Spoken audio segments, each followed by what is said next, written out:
नमस्कार, रिपब्लिक भारत के खास political show Indian political league में आप सभी का बहुत स्वागत है। लगातार रिपब्लिक भारत की टीम देश के अलग अलग हिस्सों में जा रही है और आज हम पहुंच चुके हैं उस शहर में जहां के झुमके का जिक्र आपने लगातार सुना है। लेकिन दिलचस्प ये कि इस शहर से झुमके का कोई लेना देना नहीं है, लेकिन फिर भी यहाँ पर झुमका चौक है। जी हाँ, हम बरेली पहुंच चुके हैं और बरेली में आज हमारे साथ है यहाँ की जनता और प्रतिनिधि, जिनसे बात होगी बरेली लोकसभा चुनाव को लेकर। उन तमाम प्रतिनिधियों से भी आपको मिलाएंगे। यहाँ पर हमारे साथ जुड़ रहे हैं इस वक्त समाजवादी पार्टी की तरफ से मोहम्मद साजिद साहब, इसके अलावा हमारे साथ हैं यहाँ पर राज अग्रवाल साहब बीजेपी की तरफ से, राज शर्मा जी हमारे साथ यहाँ पर कांग्रेस की तरफ से हैं, और साथ ही हमारे साथ यहाँ पर परमेश्वर माहेश्वरी जी हैं, पॉलिटिकल एनालिस्ट हैं, और साथ ही ये हमारे साथ बरेली की जनता है जो बताएगी कि आखिर बरेली में इस बार किसका हिसाब किताब होने जा रहा है और जनता जो है किसके साथ है। और कार्यक्रम की शुरुआत आप सभी की जोरदार तालियों के साथ मैं करना चाहूंगा, क्योंकि लोकसभा चुनाव 2024 में यही जनता है जो सबसे अहम रोल यहां पर अदा करने वाली है। लेकिन लोकसभा चुनाव 2024 में आखिर बरेली के समीकरण क्या है चुनावी मुद्दे, इस पर बात होगी। यहां पर प्रतिनिधियों से जो सब तमाम सवाल जवाब होंगे, जनता की जो दिक्कतें हैं, जो परेशानियां हैं, जो मुद्दे उन्हें जाने। लेकिन सबसे पहले शुरुआत कर रहे हैं बरेली के चुनावी समीकरणों के जरिए, इस रिपोर्ट के जरिए सबसे पहले आपको दिखाते हैं।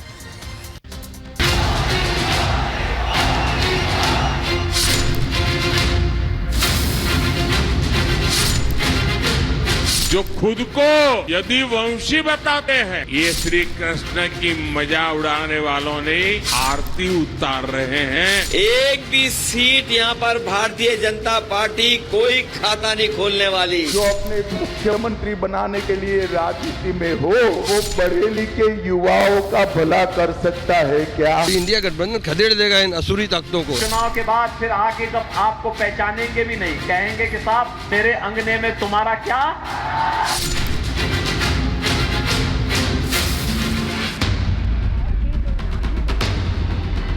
दंगल बीजेपी कर रही है, बीजेपी जीता ही 7 किलो पेंशन कराएंगे। बीजेपी जीता ही का वो हमारा भला करेगा, वो वोट लेगा। रामगंगा नदी के तट पर बसा बरेली एक ऐतिहासिक शहर है और इसका राजनीतिक ताना बाना भी बेहद दिलचस्प है। वैसे तो बरेली बीजेपी का गढ़ है, लेकिन इस बार चुनाव में बीजेपी ने छत्रपाल गंगवार को उतार कर नया दांव चला है।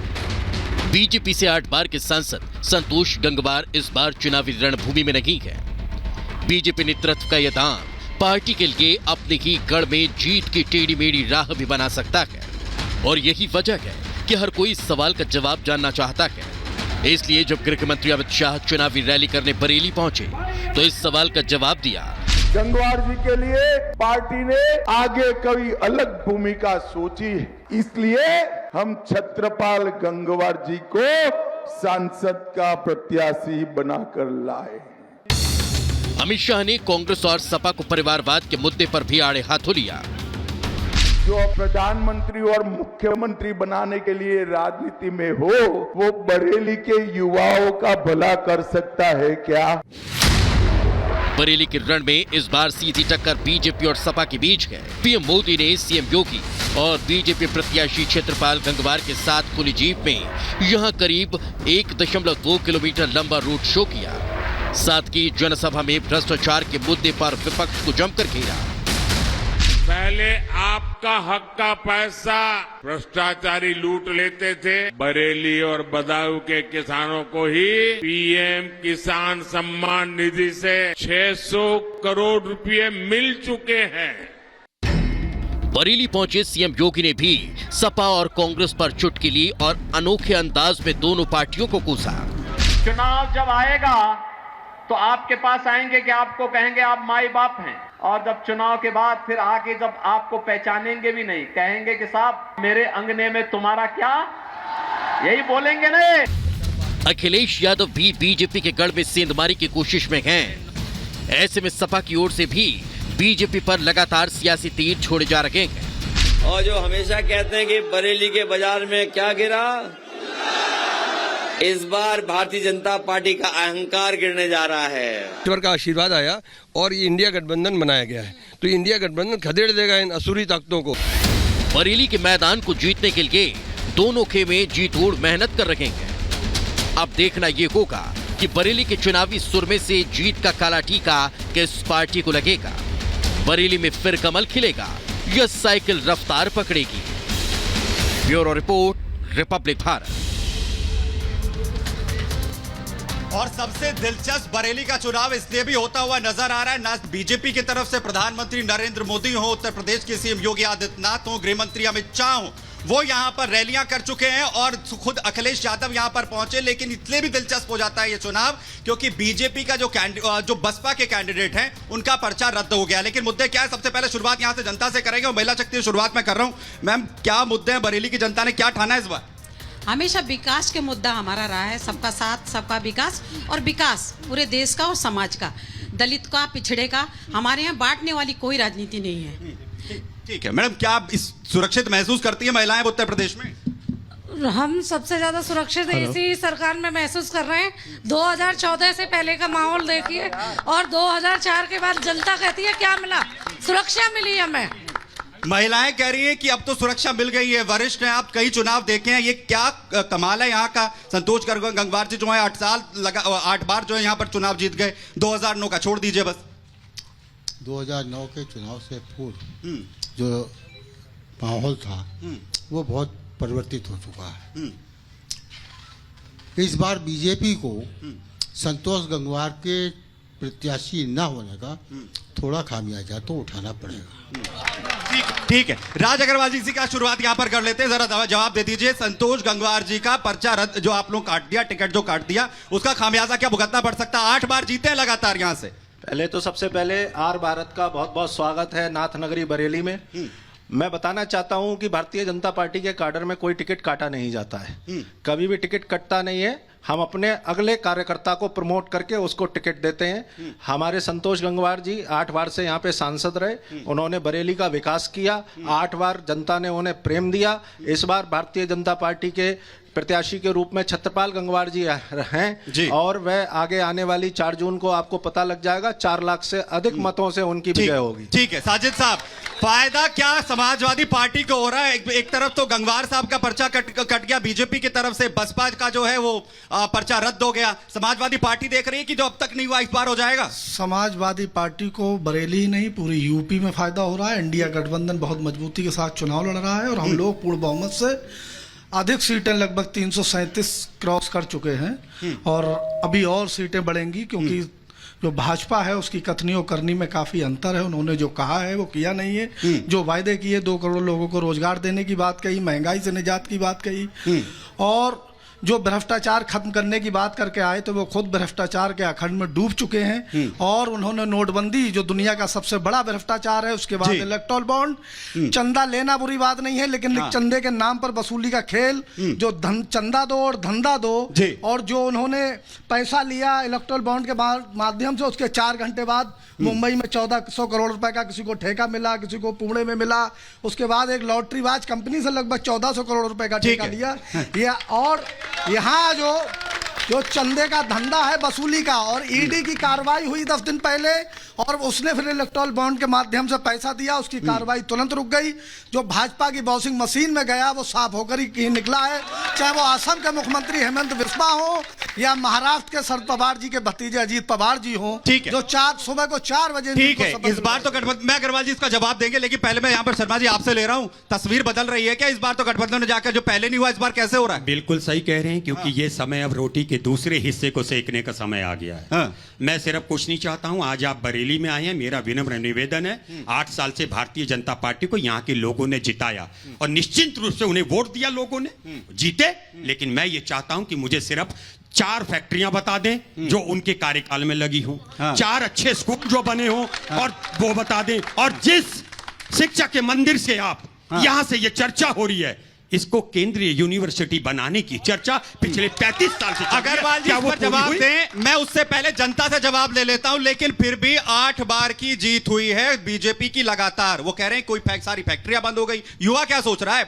तो चुनाव में क्या ये चीजें हुई हैं? संतोष जी 8 बार से यहाँ सांसद रहे, उन्होंने हर चुनाव में लगभग वादा किया बरेली कॉलेज इतना पुराना विद्यालय है कि इसे केंद्रीय विश्वविद्यालय बनाएंगे। इससे लगभग 18,000 बच्चे हर साल यहाँ से निकलते हैं, लेकिन उनके रोजगार का कोई बरेली में साधन मुहैया नहीं है। इनके संतोष जी के कार्यकाल में ही कत्ता फैक्ट्री बंद हो गई और फतेहगंज में हमारी काफी फैक्ट्री बंद हो गई, लेकिन कोई भी नया रोजगार आ नहीं पाया।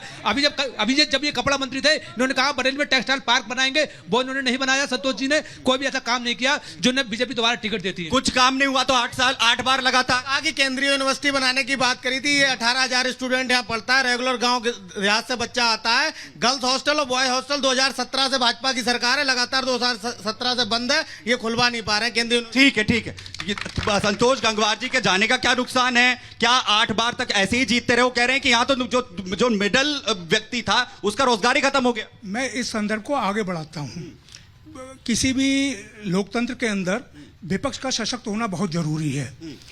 जब आज विपक्ष जो है इंडी गठबंधन, उसका एक साझा घोषणा पत्र तो है ही नहीं कोई, और जब तक कोई घोषणा पत्र साझा नहीं है, इससे पहले भी कहते गठबंधन सरकारें बनी हैं, सबका एक मिनिमम कॉमन प्रोग्राम होता था।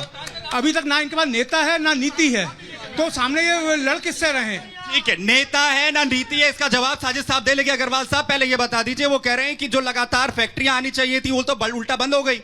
कोई फैक्ट्री संतोष गंगवार जी के आदेश और निर्देश पे बंद नहीं हुई। गलत कह रहे हैं ये सब जगह। ले लीजिए, कांग्रेस की सरकार, गलत बयान नहीं करना आपको। कांग्रेस की सरकार थी, कांग्रेस की केंद्र में सरकार थी, गलत बयान नहीं करना आपको। गलत बयान नहीं देना है। सांसद किसके लिए चुना जाता है? मैं आपको बताता हूँ किसके लिए चुना जाता है। रुकिए, अगर बोलने नहीं देंगे तो वापस आपके पास आके कैसे क्रॉस काउंटर होगा? सुनिए, पहले जवाब सुनिए, फिर क्रॉस काउंटर आपसे होगा। अरे सुनेंगे ना पहले, उसके बाद जवाब देंगे। अरे जवाब जो देंगे उसके लिए रबर फैक्ट्री 15 जुलाई 1999 को बंद हुई थी। 15 जुलाई 1999 को 2014 में उस समय अटल बिहारी वाजपेयी जी की भाजपा की सरकार थी। सुन लीजिए, मादा रखिए सुनने का। हम लोग विकास पे जो है मुद्दे पर चुनाव लड़ने के लिए उतरे हैं और मोदी जी की गारंटी है और वो होगा। 2014 में पूरे देश में 75 एयरपोर्ट थे, आज की डेट में 150 एयरपोर्ट हैं। पांच शहरों में ये तो गलत बात है भाई, ये तो यानी झूठा है ना, झूठा बयान। बेच कितने दिए ये भी बताना जी, जब आपकी बारी आएगी सारे बयान गिनवा दीजिएगा। बेच कितने दिए एयरपोर्ट? रेल बेच दी, भेल बेच दी, सेल बेच दी। साजिद जी, जब मौका दूंगा तो एक बयान गिनवा दीजिएगा ना।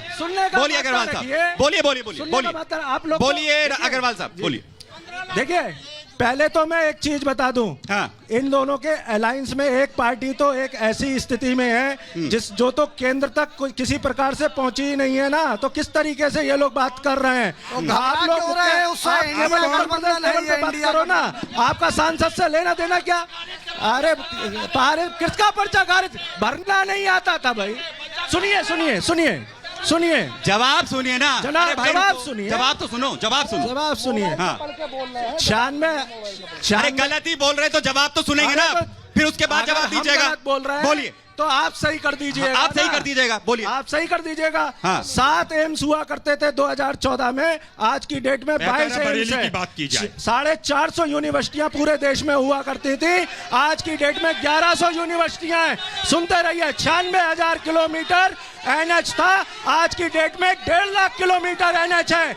आप लोग जो चल रहे हैं उस रोड को देखिए, कितनी बढ़िया रोड है। ठीक है अग्रवाल जी, साजिद साहब आपके पास आ रहा हूँ। माहेश्वर जी का मैं इसमें कमेंट पहले एक बार ले लूं, उसके बाद आपके पास आ रहा हूं, और अब आप करेक्ट कीजिएगा। और मुझे उम्मीद है बीच में नहीं बोलेंगे आप, करेक्ट करने का मौका मैं आप लोगों को दूंगा। माइक लेकर आऊंगा ना आपके पास। माहेश्वरी जरा बता दीजिए। देखिए, जो सबसे पहले बात शुरू करी, जो पब्लिक की तरफ से क्वेश्चन भी आया था कि इस बार बीजेपी ने अपने कैंडिडेट को चेंज किया है। किसी भी पॉलिटिकल पार्टी के लिए अपनी कैंडिडेट्स को चेंज करना या लोगों का अपनी सीट को चेंज करना, बहुत से लोग ऐसे भी होते हैं जो कभी कहीं से लड़ते हैं, कभी कहीं से लड़ते हैं, तो एक सामान्य प्रक्रिया होती है। और सभी राजनीतिक दल, मैंने इस बार ये भी देखा है कि बहुत सारे पॉलिटिकल पार्टीज ने पहले कहीं किसी और को घोषित किया, फिर दूसरी बार किसी को घोषित किया, तो एक सामान्य प्रक्रिया, इसमें कोई ऐसी बात नहीं। सभी राजनीतिक दल ऐसे हैं, किसी एक को नहीं कहा जा सकता। और जहां तक विकास की बात है, हम निश्चित रूप से ये इस वक्त, मैं सभी अपने जो सम्मानित लोग हैं जो अपनी अपनी पार्टी को रिप्रेजेंट कर रहे हैं, ये इस वक्त सड़क का, खड़ंजे का या कोई लोकल चुनाव नहीं है। इस वक्त देश के डिफेंस सिस्टम, देश का चुनाव